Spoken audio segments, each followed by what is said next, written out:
फिर उसने ऊपर की तरफ देखकर जोर से आवाज लगाई, प्रिया, जल्दी नीचे आओ।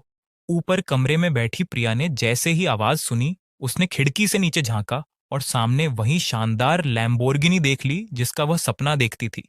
वह तुरंत सीढ़ियां उतरकर नीचे आई और दरवाजा खोलते हुए बोली, अजय, तुम जानते हो मैं गाड़ी के लिए जिद नहीं कर रही थी। मुझे बस यह यकीन चाहिए था कि तुम मेरी परवाह करते हो। अब तुम्हारी मेहनत देखकर मैं खुश हूं। यह सुनकर अजय की आंखें भर आईं। मैं एक तरफ खड़ा सब देख रहा था और मन ही मन सोच रहा था कि सच में अजय भैया का मुकाबला करना आसान नहीं था। शादी निपटाकर मैं सीधे अपनी दुकान वापस आ गया। सबसे बड़ी खुशी ये थी कि अजय की कार को मॉडिफाई करने के बाद सिस्टम का लेवल 4 हो चुका था। अब आखिरकार मैं मिनी न्यूक्लियर पावर यूनिट बना सकता था। अगले कई दिनों तक मैं पूरी तरह उसी काम में जुटा रहा।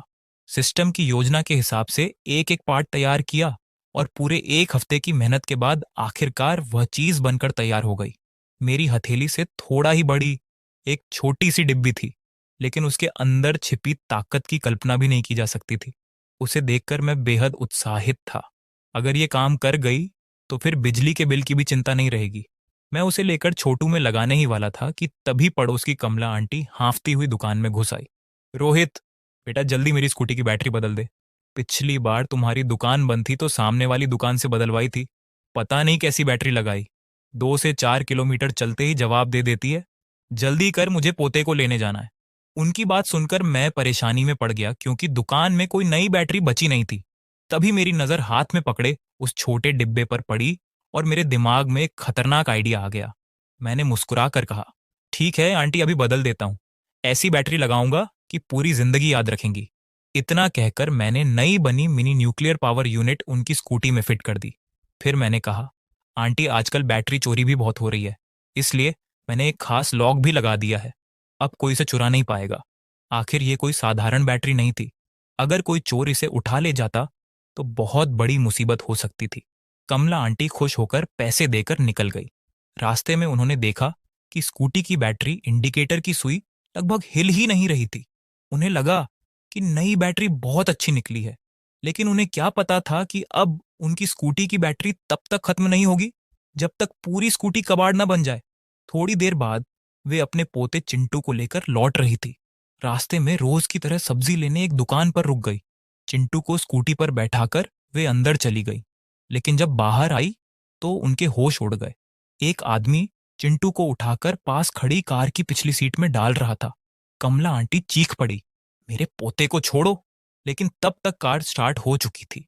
उन्होंने बिना एक पल गवाए स्कूटी घुमाई और उसके पीछे दौड़ पड़ी। कार के अंदर पीछे बैठा आदमी चिंटू को पकड़े हुए ड्राइवर से बोला, जल्दी कर, इससे पीछा छुड़ाना होगा। दोनों बच्चों का अपहरण करने वाले अपराधी थे। वे कई दिनों से कमला आंटी पर नजर रखे हुए थे। उन्हें लगा था कि आज भी सब पहले जैसा होगा, लेकिन आज आंटी जल्दी बाहर आ गई। ड्राइवर ने रियरव्यू मिरर में देखा और हंसते हुए कहा, चिंता मत कर, एक स्कूटी हमारा क्या बिगाड़ लेगी। इतना कहकर उसने एक्सीलरेटर और दबा दिया। कार तेजी से आगे निकल गई, लेकिन कमला आंटी ने भी स्कूटी की रफ्तार बढ़ा दी। कुछ ही देर में उन्हें एहसास हुआ कि उनकी स्कूटी एक के बाद एक कारों को पीछे छोड़ रही है। कार में बैठे दोनों अपराधी घबरा गए। ड्राइवर चिल्लाया, ये कैसे हो सकता है? मैं 100 की स्पीड पर हूं, फिर भी ये पीछे लगी हुई है। पीछे बैठा आदमी बोला, घबराओ मत, स्कूटी है, थोड़ी देर में बैटरी खत्म हो जाएगी। लेकिन कई किलोमीटर निकल जाने के बाद भी स्कूटी का जोश कम नहीं हुआ। दूसरी तरफ कमला आंटी को भी अजीब लग रहा था, लेकिन उन्हें अब सिर्फ अपने पोते की चिंता थी। पीछा करते करते वे शहर के बाहर जंगल वाले इलाके तक पहुंच गई। अब कार में बैठे दोनों आदमी बुरी तरह डर चुके थे। तभी ड्राइवर ने मीटर पर नजर डाली और उसके चेहरे का रंग उड़ गया। पूरा फंस गए, पेट्रोल खत्म होने वाला है। दोनों को यकीन नहीं हो रहा था। उनकी आधी टंकी खाली हो चुकी थी और पीछे स्कूटी अभी भी दौड़ रही थी। आखिर उन्होंने कार सड़क किनारे रोक दी। दोनों नीचे उतरे और गुस्से में बोले, इतना पीछा करने की क्या जरूरत थी? अगर अभी चली जाओ तो शायद तुम्हें छोड़ दें। यह कहते हुए उन्होंने चाकू भी निकाल लिया। लेकिन कमला आंटी जरा भी नहीं डरी। उन्होंने स्कूटी खड़ी की, बाजू ऊपर चढ़ाई और सीधा उनकी तरफ बढ़ गई। एक अपराधी चाकू लेकर झपटा, लेकिन आंटी ने फुर्ती से उसका हाथ मोड़कर चाकू छीन लिया और उसे कंधे के ऊपर से उठाकर जोर से जमीन पर पटक दिया। वह वहीं बेहोश हो गया। दूसरा आदमी यह देखकर स्तब्ध रह गया। उसने भागने की सोची, लेकिन कमला आंटी ने उसे भी गर्दन से पकड़कर जमीन पर गिरा दिया। फिर धूल झाड़ते हुए बोली, जब मैं कुश्ती के मुकाबले जीतती थी तब तुम लोग ठीक से चलना भी नहीं सीखे थे। इसके बाद उन्होंने कार का दरवाजा खोला, रोते हुए चिंटू को गोद में उठाया और पुलिस को फोन कर दिया। कुछ देर बाद पुलिस पहुंची तो दोनों अपराधी सूजे हुए चेहरे लेकर सड़क किनारे बैठे कर आ रहे थे। कमला आंटी ने शर्माते हुए कहा, माफ कीजिएगा, बार बार भागने की कोशिश कर रहे थे, इसलिए हाथ थोड़ा भारी पड़ गया। पुलिस वाले जब ये सुनकर हैरान हुए कि उन्होंने स्कूटी से 200 किलोमीटर से ज्यादा पीछा किया है, तो उनकी आंखें फटी की फटी रह गईं। खुद कमला आंटी को भी विश्वास नहीं हो रहा था कि वे इतनी दूर तक आ गई थी। सारी कार्यवाही खत्म होते होते रात हो गई। दूरी ज्यादा होने के कारण उन्हें स्कूटी गाड़ी में लाद कर घर वापस आना पड़ा। सब कुछ फिर से सामान्य हो गया।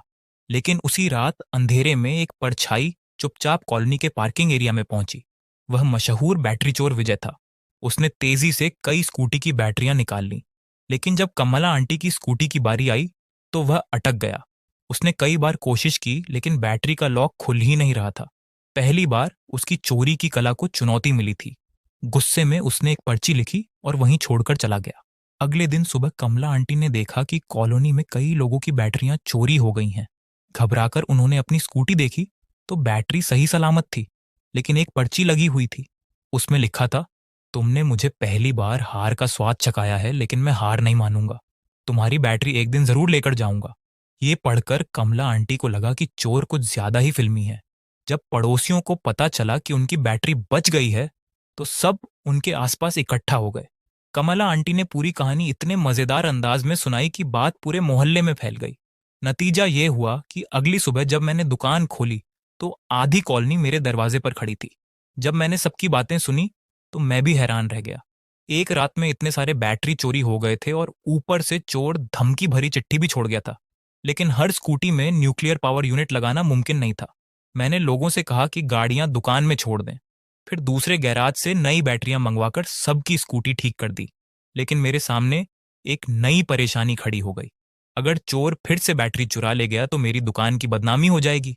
उसी रात मैंने दुकान बंद की और छोटू लेकर कॉलोनी के पास सड़क किनारे जाकर निगरानी शुरू कर दी।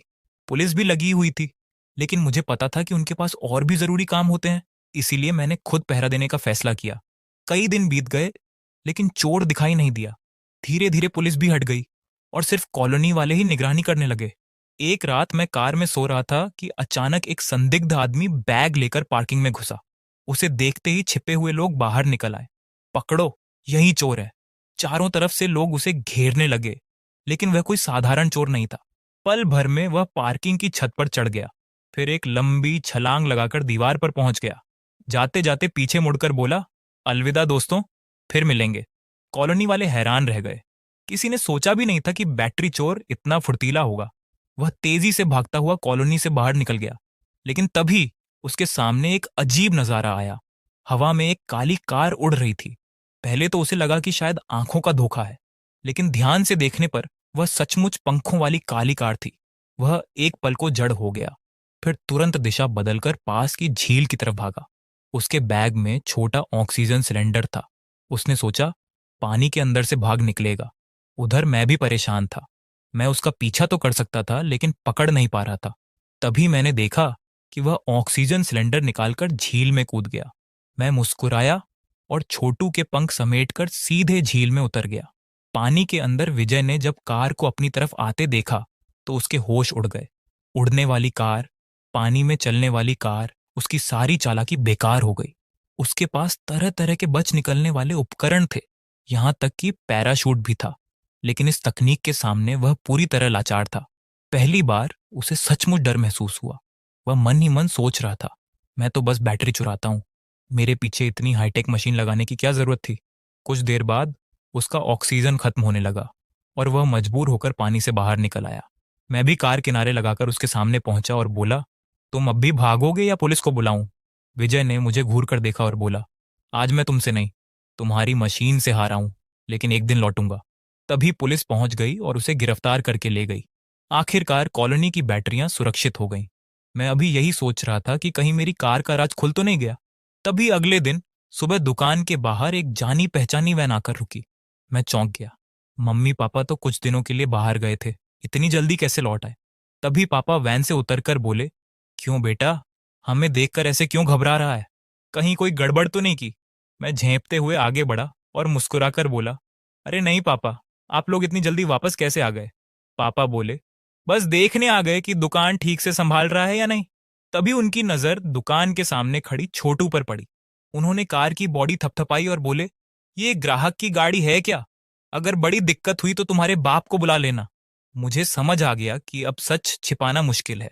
मैंने हंसते हुए कहा, पापा, आपके जाने के बाद एक बड़ा काम मिला था, उसे 1 लाख रुपए कमाए, फिर 10,000 में ये पुरानी कार खरीद ली। पापा ने आश्चर्य से कहा, वाह बेटा, तुम लोगों को पैसे खर्च करने में देर नहीं लगती। मैं तो अपनी वैन 10 साल से चला रहा हूं। फिर उन्होंने हाथ बढ़ाकर कहा, चाबी दो, जरा मैं भी चलाकर देखूं। मैं थोड़ा हिचकिचाया। मालिक मोड़ बंद रहने पर छोटू बाहर से बिल्कुल साधारण कार थी, लेकिन मुझे डर था कि पापा कहीं इसे अपना ही न मान लें। मेरी झिझक देखकर पापा का चेहरा उतर गया। क्यों? इतने साल पाल पोस कर बड़ा किया और अब अपनी कार भी नहीं चलाने देगा? मैंने तुरंत मुस्कुरा कर चाबी उनके हाथ में रख दी। कुछ देर बाद वह कार चलाकर लौटे तो उनके चेहरे पर खुशी साफ दिख रही थी। रोहित, मानना पड़ेगा, कार बहुत बढ़िया है। मैंने अपनी जिंदगी में ऐसी आरामदायक कार नहीं चलाई। मैं बस सिर हिलाता रहा और बात टालने की कोशिश करता रहा। आखिर इस कार को बनाने में मैंने दिन रात एक कर दिए थे। ऊपर से ये मेरी पहली अपनी गाड़ी थी। पापा ने मेरी तरफ घूर कर कहा, मैं इतने साफ इशारे कर रहा हूं फिर भी समझ नहीं रहा। मैं मासूम बनकर बोला, पापा, सच में समझ नहीं आया।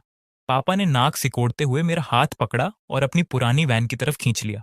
अरे जरा मेरी गाड़ी को देखो, 10 साल से भी ज्यादा चला ली है, अब तो कबाड़ होने वाली है। ये सुनकर मेरे होंठ फड़क गए, लेकिन तभी मेरे दिमाग में एक बढ़िया आइडिया आया। मैं तुरंत हंसते हुए बोला, पापा, आप तो बिल्कुल पहचान ही नहीं पाए। ये कोई मामूली गाड़ी नहीं है, ये तो विंगर सुपर वैन है, लेजेंडरी गाड़ी। अभी इसकी असली ताकत बाहर नहीं आई है। अगर इसे थोड़ा सा मॉडिफाई कर दिया जाए तो मर्सिडीज जैसी बड़ी बड़ी लग्जरी कारें भी इसके सामने फेल हो जाएंगी।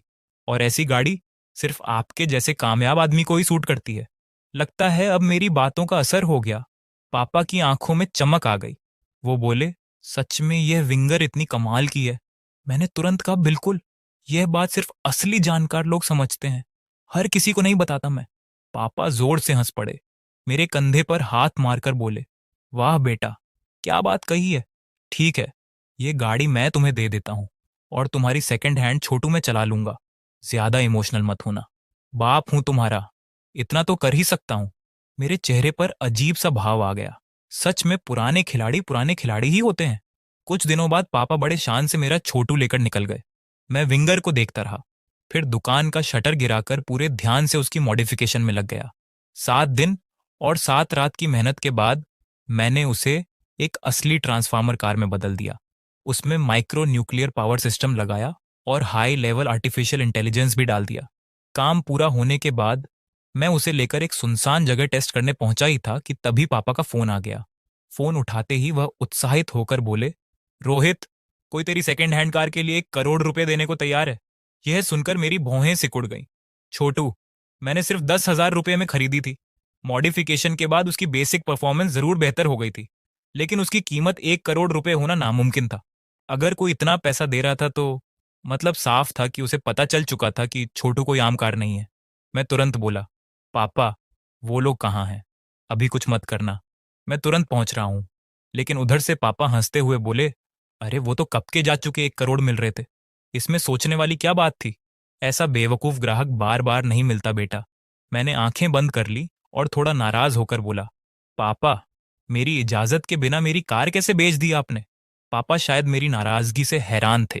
उनके हिसाब से एक साधारण सेकंड हैंड कार 1 करोड़ में बिकना लॉटरी लगने जैसा था।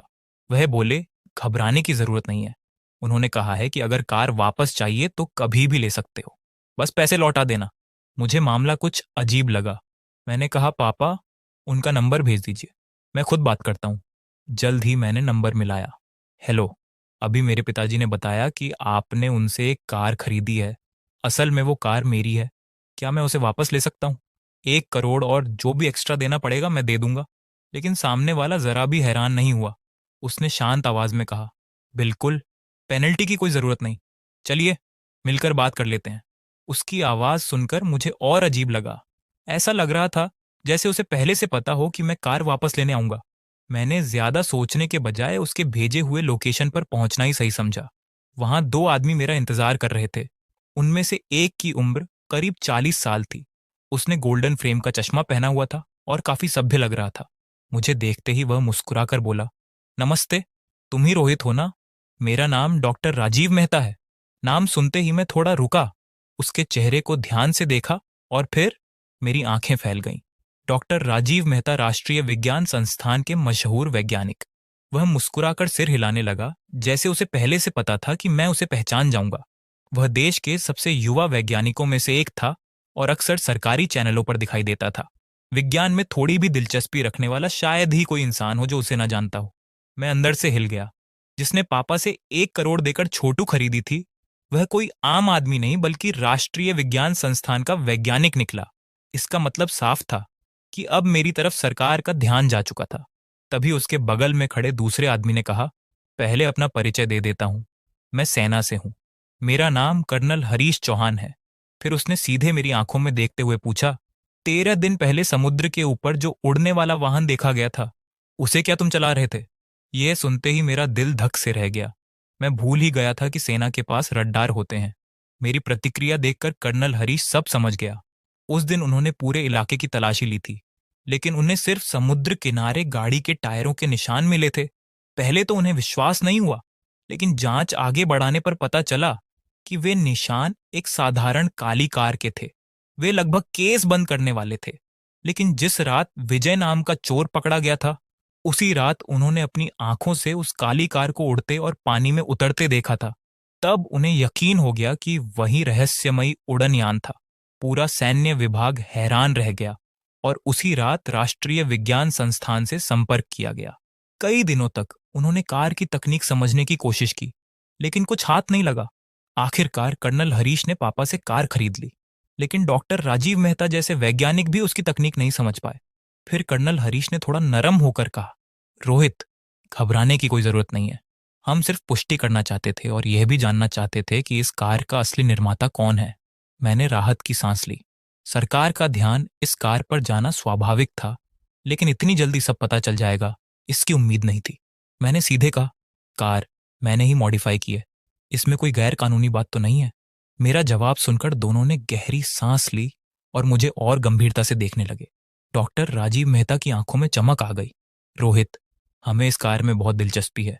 हमारे देश में भी पानी, जमीन और हवा में चलने वाली गाड़ियों पर काम हो रहा है, लेकिन तुम्हारी तकनीक कहीं ज्यादा एडवांस है। मैं राष्ट्रीय विज्ञान संस्थान की तरफ से तुम्हें सहयोग का प्रस्ताव देना चाहता हूँ। क्या तुम तैयार हो? मैंने बिना एक पल गवाए हामी भर दी। आखिर अपने देश को मजबूत बनाना हर भारतीय के लिए गर्व की बात होती है। इसके बाद मैं उन दोनों के साथ शहर के बाहर बने एक रिसर्च सेंटर पहुंचा।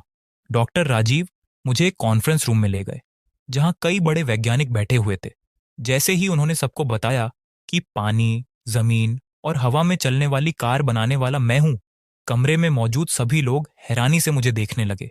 एक वैज्ञानिक बोला, राजीव, कहीं तुमसे गलती तो नहीं हुई?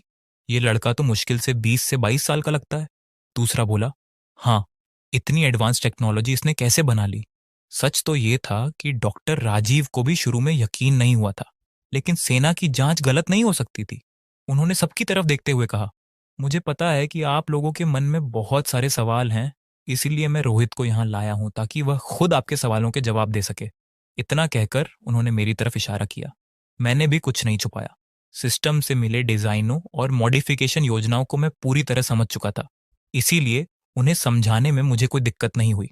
लेकिन मेरी बातें सुनकर वहां बैठे सभी वैज्ञानिक स्तब्ध रह गए।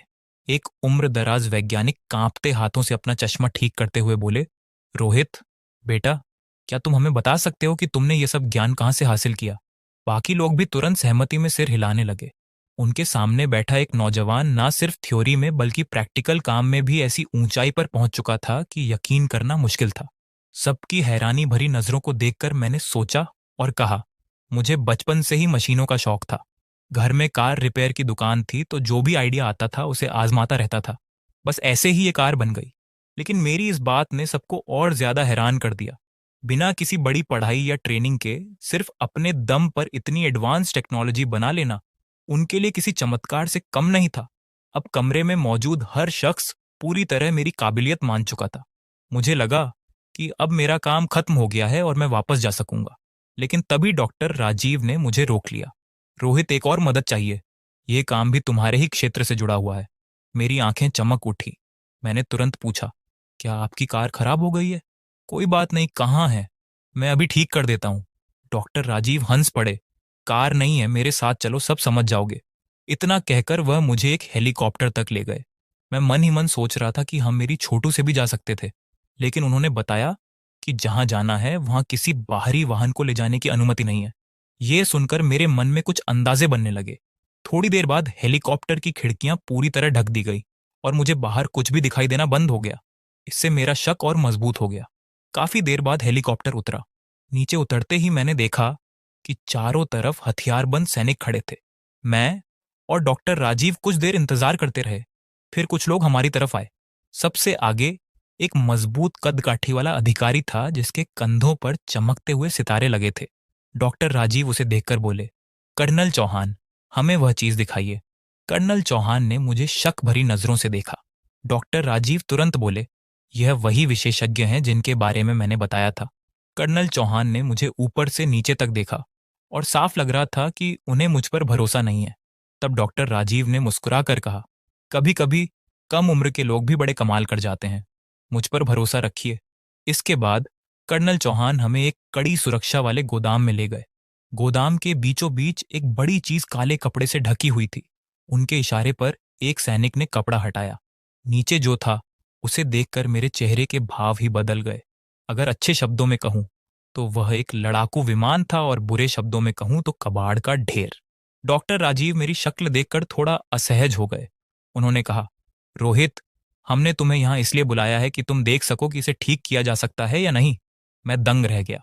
मैं एक कार मैकेनिक हूं और आप लोग मुझसे लड़ाकू विमान ठीक करवाना चाहते हैं। तभी कर्नल चौहान बोले, यह विमान हमने दुश्मन देश से हासिल किया था। इसे दुनिया के सबसे ताकतवर लड़ाकू विमानों में गिना जाता है, लेकिन इसकी हालत इतनी खराब है कि हमारी सारी कोशिशें नाकाम रही हैं।